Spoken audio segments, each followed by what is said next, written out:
Hi, everybody. So excited. This is the first of a wonderful new feature on my website called Ask Isaac. You go there and you guys ask me questions. And I've never heard these questions before. My wonderful producer is going to feed me them from off camera. So the first question that we got, and that is an FAQ, is, do you have a boyfriend? The question is, do I have a boyfriend? Yeah, people, one, want to date you, and two, want to know who you're dating. Really? Well, here's the thing.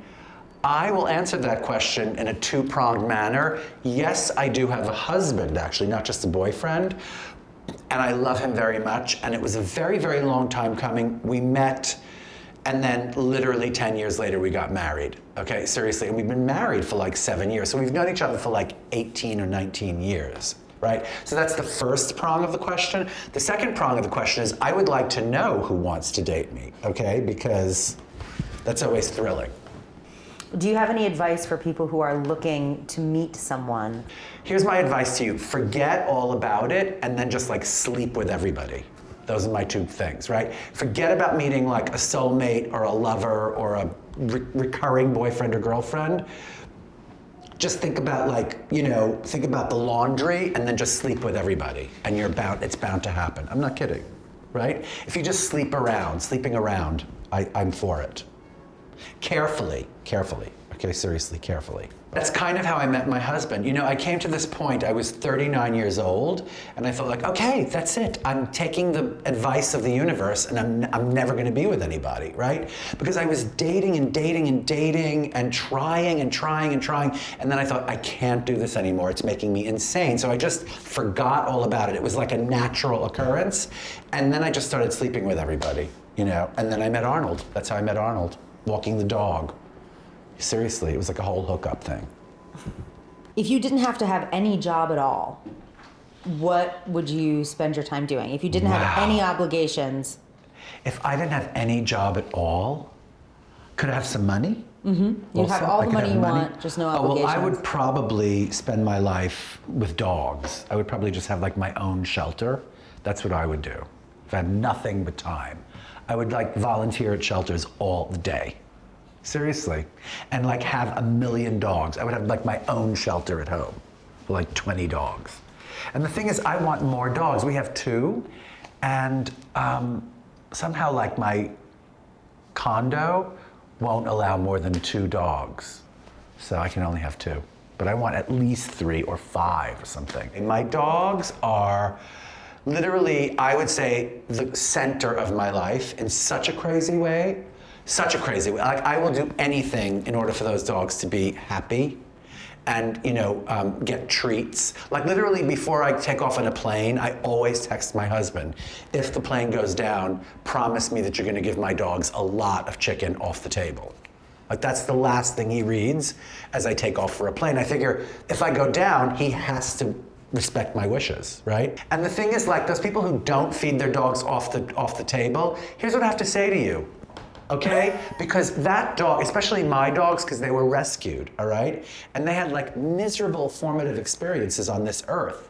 So like for the rest of their lives, they just get chicken, and chicken, right? Sorry about it. And chicken and steak and whatever the hell they want, they get. That's it.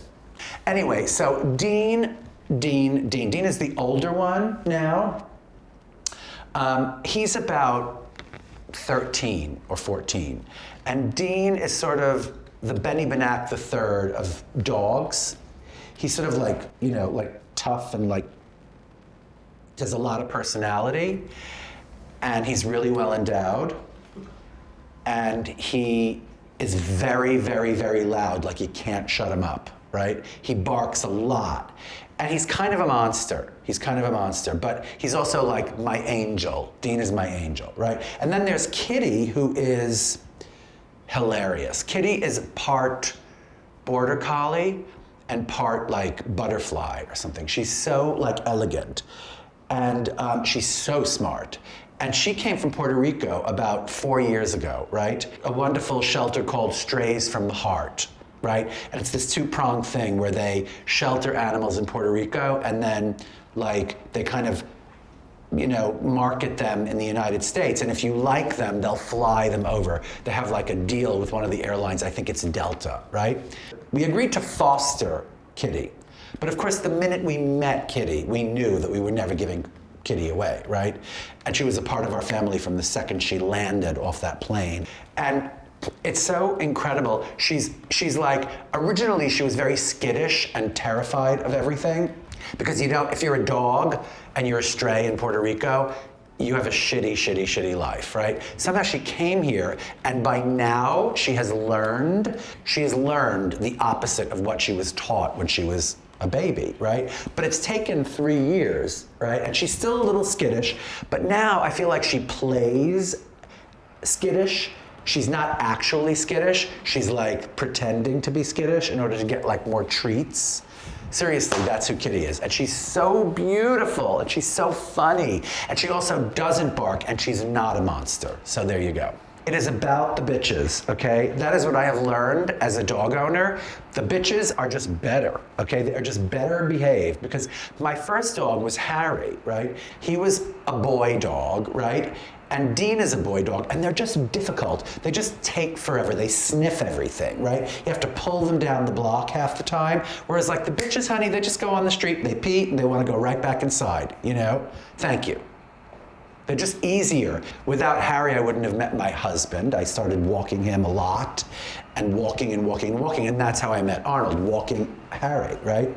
I remember this. I was told by a psychic that we had a past life together, right?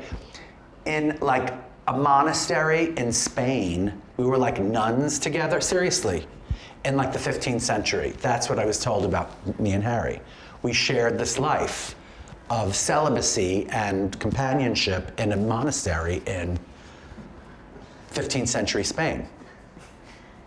That was my past life experience with Harry. It's true. What inspires you?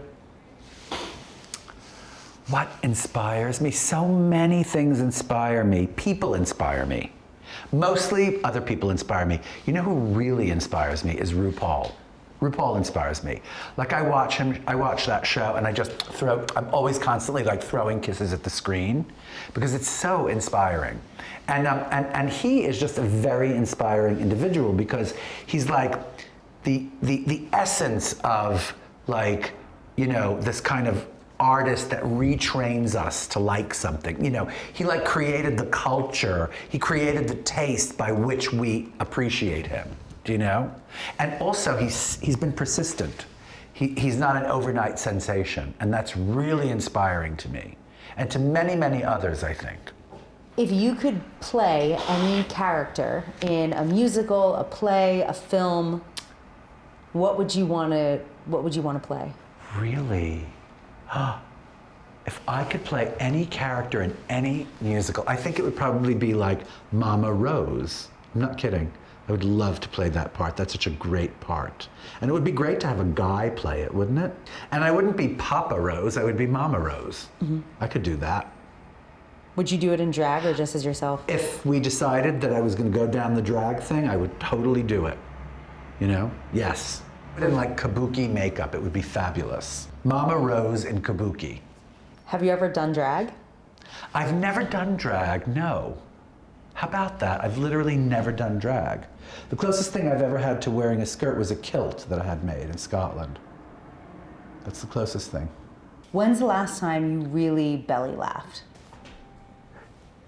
Oh, that disappeared. I was about to sneeze. Oh my God, it was crazy. I went to see this great show called The Prom, and it just made me scream laughing. Really, like scream laughing. I loved it. Did you go to prom? I went to prom. Can I tell you where my prom took place? Mm-hmm. At Tavern on the Green in Central Park. That's where my prom took place. Performing Arts High School, darling. And I had 2 dates. I took 2 girls. I took Dawn Steinberg and Janine Robbins. Those were my, I picked up Janine and then we picked up Dawn. And my car died when we got to Dawn's house. Yeah, and we had to take a taxi. I wore a suit that I made that was kind of like this striped linen affair. It was like this very, very broad, like a big pinstripe, a natural linen with like a big white pinstripe, and I made this kind of like unconstructed jacket with like the sleeves pushed up, you know? That's what I wore. What did they wear? I don't remember. Dresses.